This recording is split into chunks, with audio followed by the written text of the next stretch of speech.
শ্রীরামকৃষ্ণ একটি গল্প বলতেন।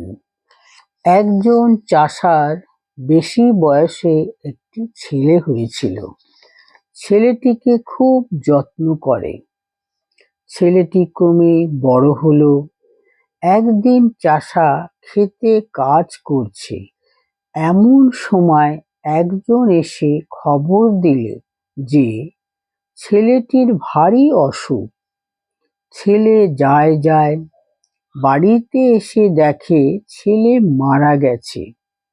পরিবার খুব কাঁদছে, কিন্তু চাষার চোখে একটু জল নাই।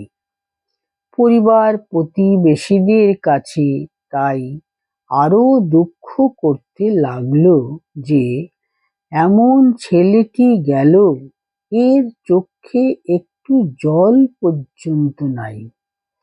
অনেকক্ষণ পরে চাষা পরিবারকে সম্বোধন করে বললে, কেন কাঁদছি না জানো? কাল আমি স্বপন দেখেছিলাম যে রাজা হয়েছি আর 7 ছেলের বাপ হয়েছি। স্বপনে দেখলুম যে ছেলেগুলি রূপে গুণে সুন্দর, ক্রমে বড় হলো, বিদ্যা ধর্ম উপার্জন করলে। এমন সময় আমার ঘুম ভেঙে গেল। এখন ভাবছি যে তোমার ওই এক ছেলের জন্য কাঁদব, কি আমার 7 ছেলের জন্য কাঁদব। জ্ঞানীদের মতে স্বপন অবস্থাও যেমন সত্য, জাগা অবস্থাও তেমনি সত্য। ঈশ্বরই কর্তা, তার ইচ্ছাতেই সব হচ্ছে। এই সত্য প্রাতিভাসিক অর্থে, এই সত্য আপেক্ষিক। পারমার্থিক অর্থে এটি মিথ্যা। অন্য সময় গল্পটি বলে শ্রীরামকৃষ্ণ বলছেন, চাষি জ্ঞানী, তাই দেখেছিল স্বপ্ন অবস্থাও যেমন মিথ্যা, জাগরণ অবস্থাও তেমনি মিথ্যা। এক নিত্য বস্তু সেই আত্মা।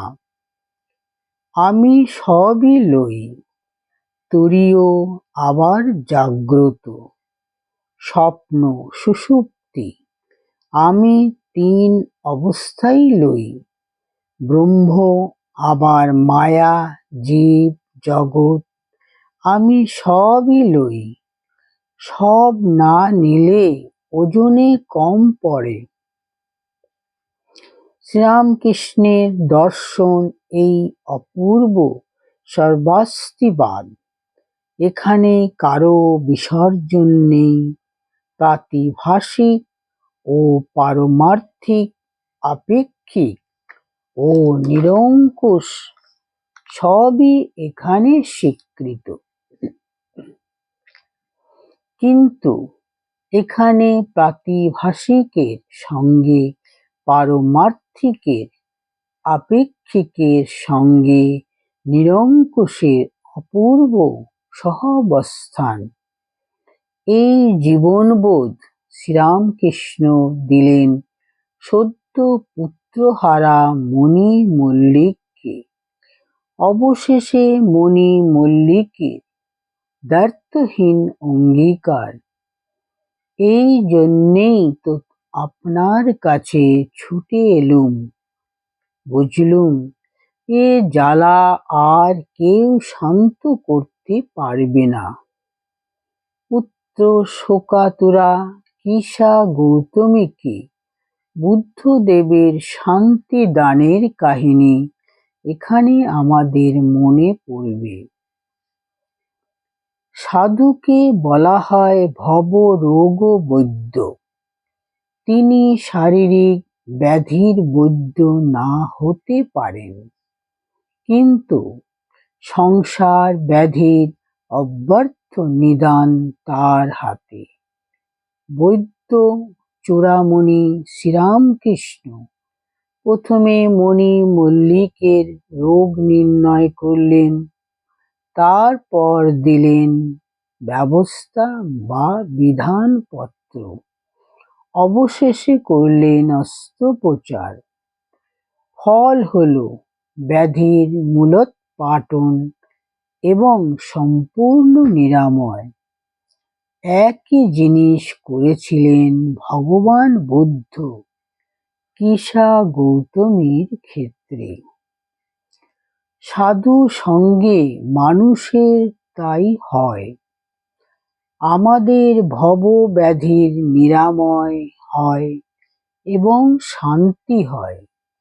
শ্রীরামকৃষ্ণ বলতেন, সাধু সঙ্গে শান্তি হয়।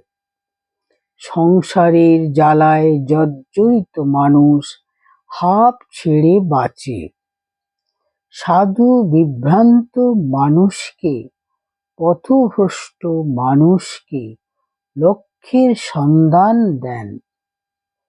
দক্ষিণেশ্বরে প্রথম আগমনের পর স্বামীজি শ্রীরামকৃষ্ণকে যে গানটি শুনিয়েছিলেন এবং যে গান শুনে শ্রীরামকৃষ্ণ ভাবস্থ হয়ে পড়েছিলেন, সেই গানটির একটি স্তবকে আছে, সাধু সঙ্গ যেন ক্লান্ত শ্রান্ত সংসার পথিকদের কাছে পান্থশালার শান্তির আশ্রয়।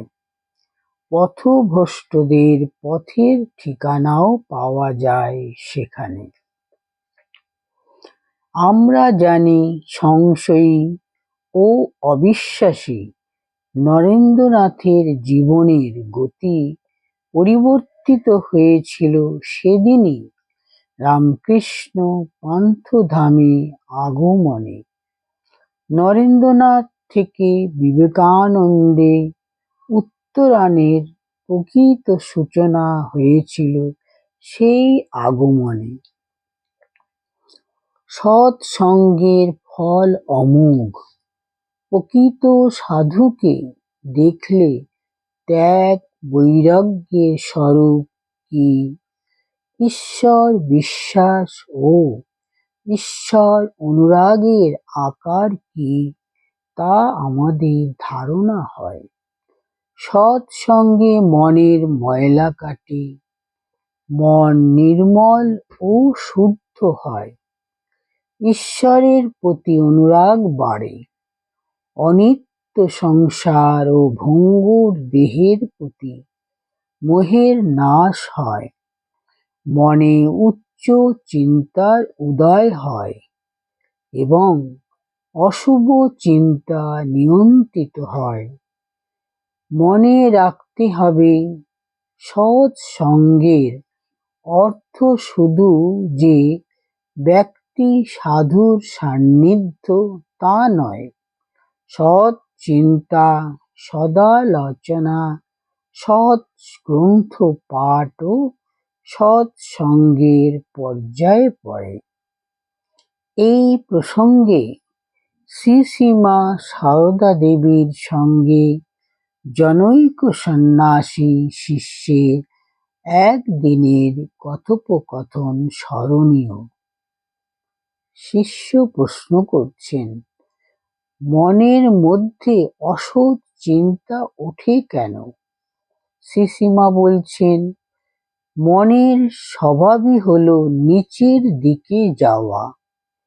মানুষ কত মনের জোর সম্বল করে বাঁধ দিয়ে রাখে, আবার বাঁধ ভেঙে কখনো কখনো জল বেরিয়ে পড়ে, তবুও চেষ্টা করতে হয়। কিন্তু সাধু সঙ্গ, সৎ চর্চায় মন খুব ঊর্ধ্বমুখী হয়। সাধুদের কৃপায় অতি নীচ লোকেরও মনের গতি ফিরে যায়। দেখো, বৃন্দাবনের সেই সোনা খোঁজা সাধুর দিব্য জ্ঞান হয়ে গেল, পরশ পাথর পেয়েও ফেলে দিল। সাধুর বেশ ধরে পাখি ধরতে গিয়ে পাখিদের নির্ভয় ভাব দেখে ব্যাধের বৈরাগ্য উপস্থিত হলো। সেই জন্য সৎ সঙ্গ করবি। সাধু সঙ্গ না পেলে সৎ গ্রন্থ পড়বি। মহাপুরুষদের জীবন আলোচনায় চিত্ত শুদ্ধ হয়। দেখো, জলের গতি স্বভাবত নিচের দিকে, কিন্তু সূর্যের আলো পেয়ে সেই জল আকাশে ওঠে, পাহাড়ের মাথায় বরফ হয়ে যায়, আবার বৃষ্টি, ঝর্ণা, নদী হয়ে জীবের কত কল্যাণ করে।